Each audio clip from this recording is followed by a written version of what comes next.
Bonjour à tous et bienvenue dans ce 14e épisode d'Electron Penseur.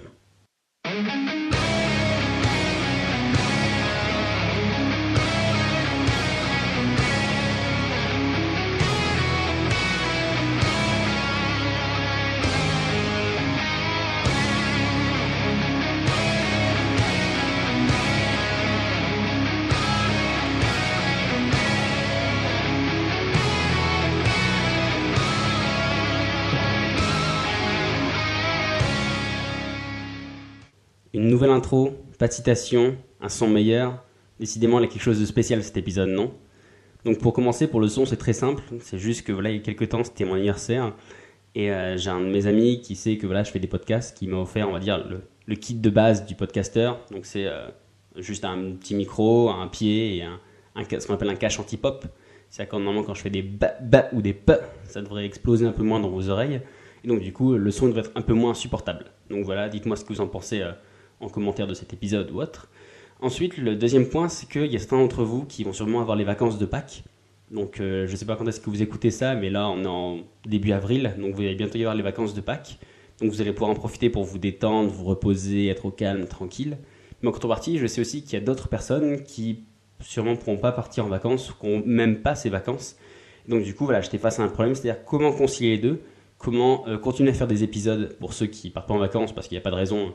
Voilà, je veux être un peu là pour les soutenir. Et en contrepartie, comment ne pas être, on va dire, trop lourd, trop faire un énorme pavé pour les gens voilà, qui, au contraire, veulent profiter de ce temps-là pour se reposer ou autre. Donc du coup, pour concilier les deux, j'ai décidé en fait que cet épisode, donc celui-là est un petit peu plus long parce que c'est un épisode de présentation, mais que sinon, vous verrez les prochains, en fait, ils vont être beaucoup plus courts. Et ils vont permettre, en fait, c'est un peu une espèce de bullet point, en fait, des petits éléments qui vont tous parler d'un même sujet intéressant. Donc là, pour cette première partie-là, j'ai choisi en fait la PNL. Donc pour vous mettre tout de suite d'accord, PNL, je ne parle pas d'un groupe de rap français qui a vu le jour il y a quelques années. Donc là, c'est un concept psychologique, donc c'est la programmation neuro-linguistique. Et donc du coup, comme c'est un gros truc, mais en même temps c'est un peu abstrait. Dès que vous avez un peu de développement personnel ou autre, c'est pouf, le truc qu'on vous balance en mode non mais t'inquiète, ça fait scientifique. Puis si vous dites ouais mais c'est quoi? Non mais tu sais pas ce que c'est, voilà. On se moque un peu de vous ou autre. Donc voilà, c'est un concept assez large, c'est un peu le truc en plus à la mode, tout le monde en parle un peu. Donc du coup voilà, c'était pour ça que j'avais décidé d'essayer de creuser ça un peu en profondeur. Donc du coup pour l'analyse, donc j'ai décidé de la décomposer en fait en 3 parties. Donc la première ce sera définition et explication des concepts. Donc vous allez voir là c'est une partie assez longue quand même parce que je voulais bien rentrer dans les détails. Enfin c'est pas vraiment en fait si vous convaincre ou autre, c'est plus vraiment essayer de vous expliquer ce que c'est parce que vous allez voir qu'en fait c'est plus une espèce d'ensemble de conception qu'un truc vraiment précis. Ensuite, la deuxième partie, ce sera donc sur l'analyse de la PNL par rapport à soi, donc appliquée à soi-même, on va dire. Et du coup, la troisième grande partie, ce sera sur les autres. Donc voilà, donc là, vous avez déjà les 3 parties dans lesquelles je compte décomposer, on va dire, une espèce d'analyse de ce grand principe qu'est la PNL. Mais malgré cela, je sais qu'il y a des éléments qui sont psychologiques ou méthodologiques dont je ne parlerai pas, faute de temps, parce que voilà, vous allez voir, je vais déjà étaler ça sur assez longtemps, donc sinon on en parlerait toute l'année. Mais par contre, si vous voulez en discuter ou autre, il n'y a pas de souci, je vous donne rendez-vous sur la page Facebook, vous avez juste à taper Electron Penseur, et voilà, je serai ravi d'en discuter avec vous ou d'échanger. Donc du coup, voilà, aujourd'hui on commence par la première partie, donc l'explication et la définition. Donc du coup, on va commencer par les bases. Boum, flashback. Donc nous sommes dans les années 1970 aux États-Unis. Et dans ces États-Unis des années 70, il y a 2 hommes qui élaborent et qui développent une nouvelle méthodologie thérapeutique d'un nouveau genre. Donc ces 2 hommes, le premier s'appelle John Gringer, donc c'est un professeur de linguiste à l'université de Santa Cruz en Californie. Et le deuxième, c'est Richard Bandler, c'est un étudiant en 4e année de psychologie qui est passionné de mathématiques, d'informatique et de psychothérapie. On va dire une espèce de geek des temps anciens, quoi. Donc du coup, voilà. Donc ces 2 hommes, en fait, ils décident de s'allier pour, voilà, à 2, essayer de réfléchir à une nouvelle approche de la psychothérapie. Donc la psychothérapie, on va dire, c'est, pour simplifier vraiment, c'est un peu d'essayer de résoudre les problèmes ou les déviances qu'on pourrait avoir d'un point de vue mental, mais plutôt que de le faire juste d'un point de vue thérapeutique, un peu médical, en prenant des cachets. Là, voilà, la psychothérapie, c'est plus un peu à la Freud, quoi. C'est un peu face à un psychologue, et puis on va parler, et puis on va essayer de creuser, voilà. aparté de ce côté-là. Ensuite, donc du coup, ces deux hommes-là, donc en 1976, ils donnent à leur méthodologie le nom de PNL ou NLP en anglais pour Neurological Linguistic Programmation. Et donc du coup, les premiers prototypes qui créent en fait, ils sont surtout linguistes. Parce qu'il ne faut pas oublier qu'il y a un des deux, donc John Krieger, qui est professeur de linguistique quand même. Et donc du coup, le premier prototype qui crée en fait, il est surtout linguiste. C'est-à-dire qu'on cherche plus à influencer sur le mental comme par la parole. Un peu comme l'école de Freud ou autre. C'est un peu de dire, on va parler et tout doucement, on va vous aider à chercher dans votre inconscient ou autre. Donc ça, c'est la première approche. C'est un peu de la méthode Coué aussi, je ne sais pas si vous connaissez. Donc la méthode Coué, c'est une méthode qui consiste à vous lever le matin et vous vous dites, tous les jours, je vais de mieux en mieux et tous les jours, je vais de mieux en mieux. Et comme ça, vous faites une petite salve répétitive tous les matins, espèce d'habitude. Et en fait, plus ou moins, juste par la parole, vous finissez par vous auto-persuader que vous allez mieux. Donc voilà, c'est vraiment en fait, dans un premier temps, c'est vraiment de voir comment est-ce que la parole, elle peut vraiment influencer sur le mental. Ensuite, du coup, cette méthode, elle connaît une petite amélioration. Donc dans un deuxième temps, donc au-delà en fait de juste l'aspect linguistique, il décide de rajouter d'autres modèles, donc des modèles de représentation mentale, sensorielle et cognitive. Donc c'est-à-dire plutôt que de juste que ce soit juste des paroles plus loin que vous dites à vous-même, et ben là, à ça, vous rajoutez tout ce qui est aspect imaginaire, un peu aspect un peu projection mentale, tout ça. Et enfin, du coup, la troisième salve, donc qui est encore en cours de développement, on va dire, qui est encore en pleine émergence, donc c'est d'étudier justement ces différents changements au sein même des différents groupes sociaux. Donc, on va dire, voilà pour l'histoire. Mais concrètement, qu'est-ce que c'est ? Donc concrètement, en fait, c'est une méthode de psychologie appliquée. Donc, autrement dit, on ne va pas ouvrir votre cerveau pour voir ce qui est à l'intérieur, et on ne va pas non plus essayer de vous noyer sous une tonne de théories ou d'hypothèses pour vous faire tenter, pour essayer de voir ce qui est à l'intérieur de votre esprit. On va plutôt en fait tenter de faire des actions qui sont vraiment pratiques. D'ailleurs, la base même de la PNL, c'est qu'elle est basée en majorité sur l'expérience plutôt que sur la théorie. Mais là, vous allez me dire, attends, tu ne nous as toujours rien dit. Tu utilises des mots compliqués pour faire intelligent, t'as rejoint une secte quoi. Patience. Donc avant de rentrer dans les détails vraiment, en gros, la PNL ça se base en fait sur le fait que ça se base sur le fait qu'on ne doit pas devenir dépendant de nos émotions, on va dire un peu comme un bouchon qui est ballotté dans la houle en pleine tempête, mais qu'en fait avec de l'entraînement et un certain recul sur les choses, on devrait en fait pouvoir aller piocher l'émotion qu'on veut, comme si c'était une espèce d'immense bibliothèque et qu'on choisissait précisément. Donc comme si vous étiez dans une bibliothèque immense, que chaque livre était une émotion, et que vous pourriez à volonté aller chercher le livre qu'il vous faut quand il vous faut. Donc, parce qu'en fait, si on définit en gros, les émotions, ça se définit par trois choses. Ce qu'on dit, ce qu'on fait et ce qu'on pense. Et du coup, en fait, finalement, la PNL, c'est simplement penser qu'il y a une réversibilité à cela. Donc je m'explique. Par exemple, imaginons que vous êtes en colère. Donc ce qu'on dit, du coup, vous allez insulter, vous pouvez crier, vous pouvez protester. Voilà, ça c'est ce que vous pouvez dire. Ce que vous pouvez penser, ça va être des idées agressives, des images de violence par exemple. Et ce qu'on fait, par exemple, ça va être des grands mouvements et ça peut être notamment une augmentation de l'agressivité physique. Donc du coup, ça c'est ce qui se passe quand vous êtes en colère. Maintenant, en fait, la PNL, elle suppose qu'il y a une possibilité de réversibilité. C'est-à-dire que si vous faites toutes ces choses quand vous êtes en colère, est-ce que quand vous êtes dans un état neutre, si vous faites toutes ces choses, ça va vous mettre en colère ? Donc en fait, c'est sur cet aspect-là qu'elle se base, c'est de dire en fait que votre cerveau, il a associé ses actions et le sentiment. C'est-à-dire que d'habitude, quand il a ce sentiment, il produit ses actions, mais que si vous produisez ces actions, il va ressentir ce sentiment-là. Et d'ailleurs, c'est un peu ce qu'on fait d'une manière un peu détournée depuis qu'on est petit. Par exemple, à chaque fois qu'on cherche à se concentrer, on a tous des espèces de petits tics, des petits éléments. Il y en a certains qui arrivent mieux à apprendre ou mieux à réfléchir quand ils écoutent de la musique. D'autres qui se mettent dans un lieu particulier, dans leur chambre par exemple, ou sur leur bureau, qui sont bien concentrés. D'autres qui ont un petit tic. On peut prendre par exemple l'exemple, je pense que vous avez déjà tous vu, du joueur Rafael Nadal, donc au tennis. Et il a souvent un tic avant de servir, donc où il remet les cheveux, il s'essuie le nez et il remet ses cheveux derrière ses oreilles. Et en fait, c'est juste un petit tic pour l'aider à se concentrer. C'est exactement la même chose, c'est que plus ou moins, on va dire qu'il a fait assimiler à son cerveau que ces gestes-là, c'était un état de concentration, et du coup, il refait ces gestes pour refaire appel à cet état de concentration. Donc en fait, tout simplement, la PNL se définit autour de trois axes, donc trois axes principaux. donc qui en fait sont la modélisation, c'est-à-dire prendre conscience qu'il y a du lien entre les actions et le sentiment, ce que je viens de vous dire, exactement. Ensuite, l'utilisation de ces modèles, c'est-à-dire une fois que vous arrivez à dire, quand je suis en colère, quand je suis content, quand je suis triste, je fais ça, ça, ça, ça. Maintenant, vous pouvez utiliser ces modèles plus ou moins à volonté. C'est-à-dire que là, voilà, j'ai envie d'être heureux. D'habitude, quand je suis heureux, je me grandis, j'ai les épaules en arrière, je fais un sourire et je lève la tête. Voilà, si vous refaites la même chose, hop, quasiment instinctivement, vous allez voir, vous allez ressentir les émotions, voilà, de bien-être. Donc du coup, la première, c'est modélisation, utilisation des modèles. Et la troisième, en fait, c'est une certaine vision du monde. C'est-à-dire de regarder le monde comme un apprentissage permanent de nouveaux modèles. C'est-à-dire ça permet en gros, c'est faire une analyse de soi et de ses émotions. C'est-à-dire qu'à chaque fois que, si par exemple vous continuez à... En fait, c'est vraiment c'est vraiment l'histoire de vouloir toujours essayer de regarder pour essayer de s'améliorer, quoi.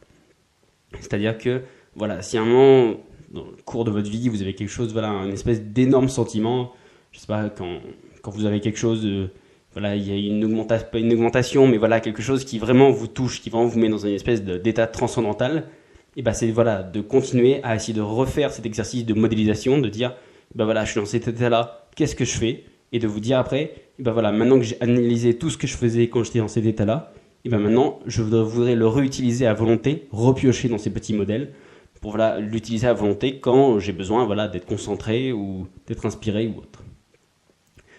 En fait, la réelle ambiguïté de la PNL, c'est qu'en fait, elle n'est pas définie de manière très précise. C'est même pour ça que je vais faire plusieurs épisodes pour essayer de creuser un peu plus.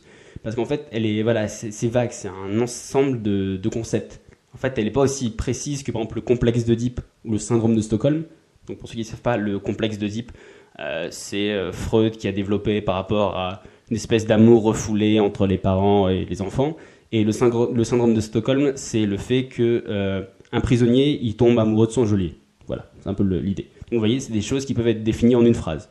Alors que là, la PNL, voilà, c'est l'ambiguïté parce qu'il y a beaucoup de choses qui se mettent, on met un peu tout dedans, voilà. Mais ça n'empêche que finalement, elle a un peu une espèce de code d'honneur, quoi. Et elle se définit quand même en de nombreux présupposés. Donc c'est des choses qu'elle considère comme acquises ou voilà, une espèce de code, quoi, si vous voulez dire.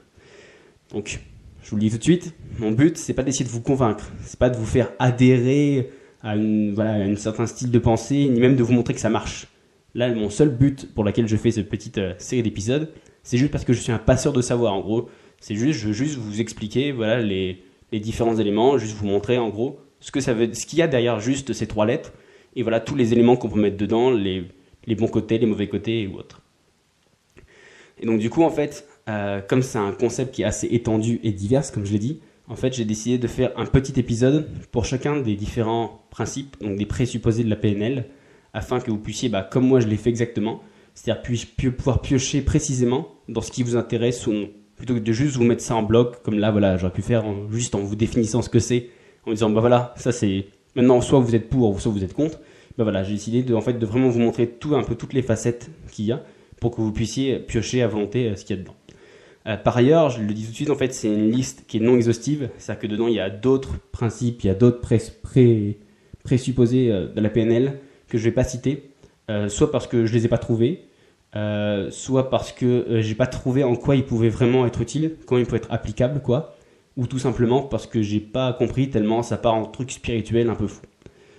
Et là, vous allez vous dire, mais attends, tu nous embrouilles là. Tu veux faire un épisode sur chaque petit concept, alors que tu fais un épisode par semaine. T'es un escroc. Tu veux nous refiler, tu veux nous refourguer en disant, attends, tu veux nous envoyer un épisode de 10 minutes par semaine si tu veux nous abandonner.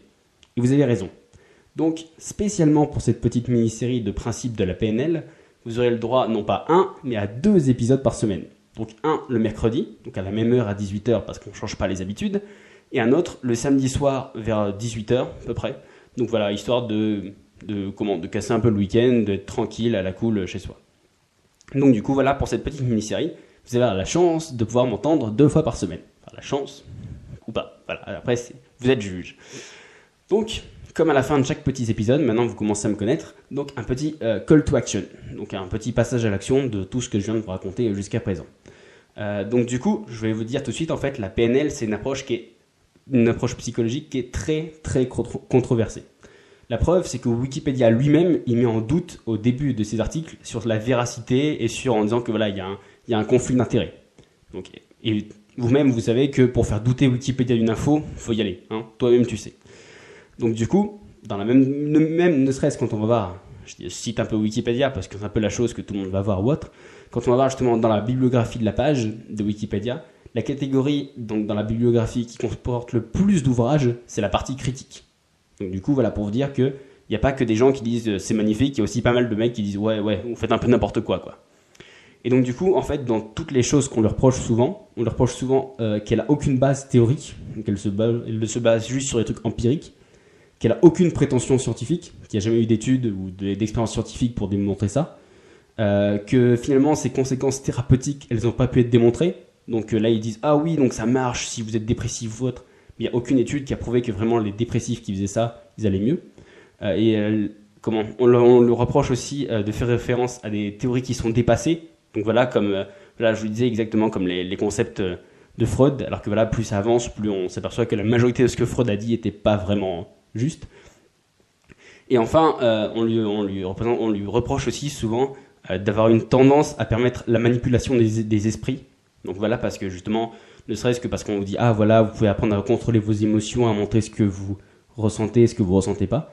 Et donc du coup, en fait, cette espèce de manipulation des esprits, après, on lui reproche d'être utilisé à des dérives sectaires. Donc du coup, d'une manière générale, par les universitaires, elle est considérée comme une pseudo-science, même par les psychologues, parce que voilà, elle n'a pas vraiment de fondement scientifique. Elle est un peu trop neuve pour pouvoir s'ancrer vraiment dans la psychologie universitaire. Et en même temps, voilà, comme elle n'a pas suffisamment d'arguments, on la prend un peu pour une pseudo-science. Donc du coup, je défends ni l'un ni l'autre. Moi, je vous l'ai dit, je présente juste les arguments. Donc du coup, en fait, le petit call to action, donc la petite mission que vous avez aujourd'hui, c'est du coup, on va dire, quand vous voulez, mais on va dire dans un délai d'1 mois, max vraiment, c'est d'essayer de lire au moins 5 articles sur la PNL. Donc voilà, pour essayer de vous faire votre propre idée. Et du coup, pour vraiment avoir une vision objective, je veux que sur les 5 articles, vous en lisiez au moins 2 qui sont contre la PNL. C'est-à-dire qu'ils vous disent pourquoi est-ce que c'est qu'une bande de couillons qui parlent tout seul. Voilà, donc vraiment comme ça, vous aurez le pour et le contre. Parce que voilà, ne serait-ce que parce que c'est un sujet très controversé, et voilà, je vais essayer de le décliner pour vous montrer que voilà, il y a des... Moi, parmi tout ce qu'il y avait, j'ai déjà décliné. Vous allez voir, c'est des trucs qui sont assez variés. Donc il y en a qui sont utiles, d'autres plus ou moins, ou d'autres complètement fous. Et donc du coup, voilà, donc j'essaie de les décliner pour que vous puissiez piocher dedans. Mais après, voilà, je vous conseille de lire au moins même des articles contre pour vraiment vous faire, ne serait-ce que sur le principe même, votre propre avis. De se dire, oui, peut-être, non, ça c'est complètement fou, ou ils ont raison, ou pas, voilà. Parce que sincèrement, je pense très sincèrement qu'il y a des éléments qui sont très intéressants dans la PNL, donc par exemple le contrôle des émotions ou autre, ou voilà, il y a pas mal de choses ici, par exemple sur comment vivre les expériences, comment ça comme un apprentissage. Donc ça, je pense que c'est vraiment une force et qui est vraiment quelque chose de très utile. Mais en contrepartie, je sais aussi faire le tri et rejeter en bloc genre tout ce qui a un pouvoir un peu trop what the fuck. Enfin, parce que des fois, quand on les écoute, genre, vous pouvez quasiment marcher sur l'eau. Donc du coup, voilà, j'ai aussi un esprit un peu cartésien. Donc du coup, je reste un peu lucide et du coup, je vous pousse à rester vous aussi lucide et à faire le tri, ne serait-ce que dans le concept même que je viens de vous expliquer, et aussi dans toutes les petites déclinaisons que vous aurez dans les épisodes à venir. Donc voilà, vraiment, regardez ça d'un esprit critique, mais critique dans le bon sens. Je sais que je paraphrase un peu ceux qui écoutent. Quelqu'un qui s'appelle Olivier Roland, donc du coup, voilà, qui a on va dire un peu une sommité maintenant devenue en développement personnel en France, et du coup, qui passe son temps à dire qu'il faut être un critique bienveillant, un sceptique bienveillant, c'est-à-dire douter de ce que je dis, de ce que tout le monde dit, mais douter en disant aller chercher pour vous faire votre propre opinion. Pas juste être une espèce de critique cynique en mode de rejeter tout ce qui est nouveau, tout ce qui sort de votre cadre de pensée. Mais non, voilà. Donc là, c'est vraiment, voilà, lisez du pour, lisez du contre et faites-vous votre avis. Du coup, moi, je vous laisse sur cela et je vous dis à samedi prochain pour un nouvel épisode. Ciao!